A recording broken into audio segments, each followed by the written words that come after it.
ඒකයි ඔබ හැම කෙනාම දරන්න ඕනේ පින්වතුනි. මේ සම්බුද්ධ ශාසනයක ඔබට ඉන්න හම්බෙලා තියෙනවා. මෙතන ඉන්නවා භික්ෂුන් වහන්සේලා විදිහට එන්න පුළුවන් ඉතියා භික්ෂුණීන් වහන්සේලා විදිහට. උපාසක විදිහට උපාසිකා විදිහට. එන කොයි ආකාරයෙන් හරි පින්වතුනි මේ ශාසනයකට සම්බන්ධකමක් පවත්වන්න ඔබට සියලු දෙනාට හැකියාවක් හම්බුණා. ඒ කියන්නේ මහා පුදුම භාග්‍යවන්ත දෙයක් පින්වතුනි. අද සමහරට ඔබ ගමේ අය ගණන් ගන්න දෙන්න පුළුවන්. නමුත් පින්වතුනි සක්‍ර දෙවියෝ ඔබට වන්දනා කරනවා. ගමේ එක්කෙනා ගැන මොනවද කතා කරන්නේ?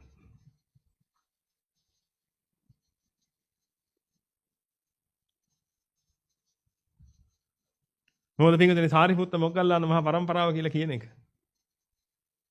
ශාසනය හොබවන මහා උතුම් පරම්පරාව.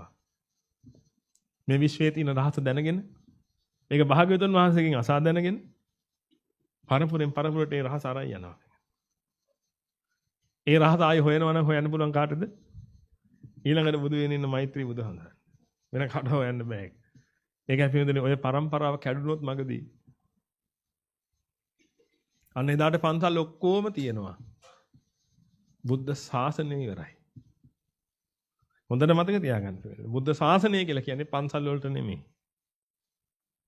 ඒකයි මහා සංඝරත්නය නැති තැන. ශාසනයක් නැහැ කියලා කියන්නේ.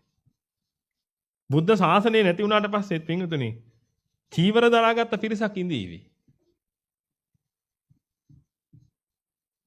නමුත් ඒ සාරිපුත්ත මොග්ගල්ලාන මහා පරපුර නෙමෙයි. ඒ පරපුර ඉවරයි.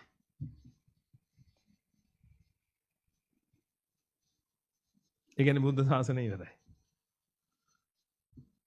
බුද්ධ ශාසනයකයි අනිත් ශාසනය අතර තියෙන වෙනස මොකද්ද?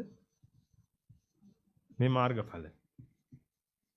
මේ සසර ගමන ඉවර කරන්න පුළුවන්කම තියෙනවා.